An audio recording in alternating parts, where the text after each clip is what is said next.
How to replace a 2022 Lincoln Corsair 5-button smart key remote battery. Now here's Sergeant Locksmith to show you how.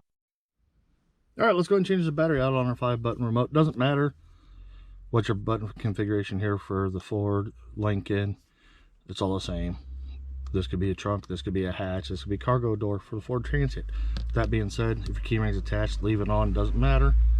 Let's go ahead and release the emergency blade. Some people use this and they push down right here. I'm not a fan of that, but it works. I like to put a flat tip right here. As you notice, twist, notice the cover pops up. And when it does, lift up. Be careful when you lift up, because as you notice, there's a little tang right here.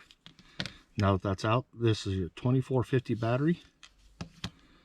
Easy. Take your new one, put it in, push down. Sometimes it'll latch, sometimes it won't.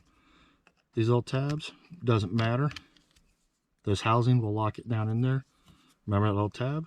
Slide it in, push down, squeeze, put your emergency blade back in. And there you go, you've done it. Hey, thanks again for watching. Let's be safe out there.